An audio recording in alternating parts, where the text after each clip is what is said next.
but even I mean, I'm not even sitting here suggesting you should have become rich from the movement. No, of course. I'm saying that you deserved to be paid to lead an organization. I agree with you. Okay, so Now. then you decide I'm walking away and you left it. I did. So are you involved at all?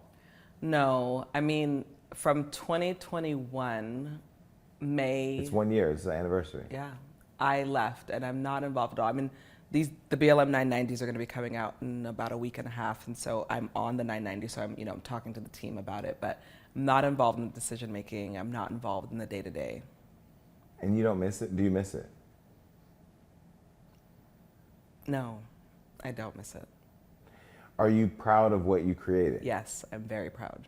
I'm very, very proud. And I also, as someone who started several organizations, both for-profit and nonprofit, I don't believe that the work, especially inside the movement space, should be led by one person forever. I think there should be leadership changes, just like there is around presidents of a country. And something as big as BLM, it's important that leadership shifts. I really am proud of the work that BLM Grassroots is doing with Melina Abdullah and the team that's on the ground. And I think that that kind of work is really necessary. But I'm also more than an activist. I'm an artist, I'm an educator, I'm an author. And that kind of work, being inside of BLM the way that I was, it's all consuming. And it's hard to be able to do other things that I want to be doing with my life. But when you started as an organization in 2000, was it 20 or 15? We became a formal nonprofit, where the money went into the nonprofit's bank account in 2020. But do you at least still own it? No. With So you took your name off all the paperwork? Yes. Oh, I'm so disappointed. That's the only criticism I have of you. Tell me why. I want to hear your thoughts on this. Because it's not easy. Yeah. This is I worked at a union for 11 years, and I got up every morning, 6 a.m. and went to bed, falling asleep doing work, fighting on arbitration panels, organizing, leading bargaining tables, creating coalitions, messaging, flyers, carrying flyers, delivering flyers, phone calls, all hours of the night, holidays. Nobody cares about you as a person at that point. And I was just an organizer. I wasn't the leader of it. To then not reap the benefit, because there should be a benefit of doing that type of work, that selfless work and that thankless work, and then succumbing to the pressure of it and then just walking away.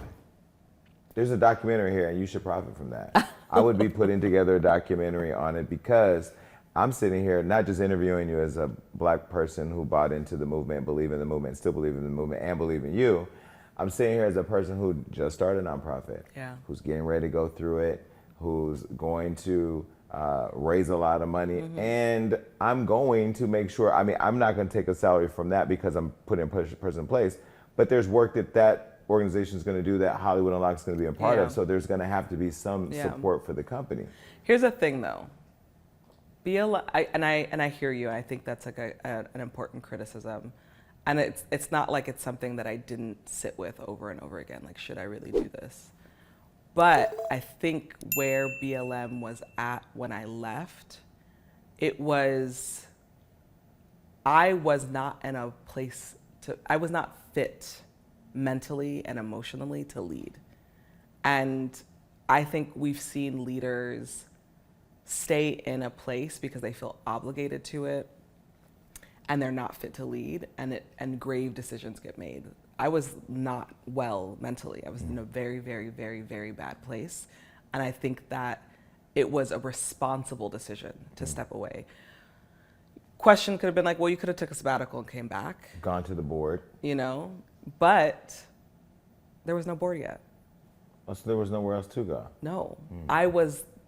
So when we finally started in 2020, just, it's important for the record, I was the single board member, and we were building everything out. We were okay, we had our strategy plan, we had all these things in place, and then the attacks came. My biggest criticism for us, and me included, is we should have known we were going to be attacked. Yeah. But when you're new and you're building something, you don't know, I didn't know building Hollywood Unlocked all the pitfalls out. That's why I'm coming out with courses. Of course. To show people, But I think not knowing we were going to be attacked at the rate we were attacked. You know, I was at a cyber, I'm doing a lot of digital civil rights stuff now because of everything that happened to me. And Meghan Markle was at the event with me, and she was talking about how, like, she didn't know that she was going to be, you know, at the center of attacks. And I think something like at the height of her being attacked, the Daily Mail was doing 30 articles a day on her, which is like more hours in a day, she said. Like, I didn't know that the New York Post, because they're like the primary attackers of me, that they would be putting out multiple articles a day and then every single day and saturating the media with that message. And I wish we would have known, because we could have put more in place, because then maybe I would have stayed.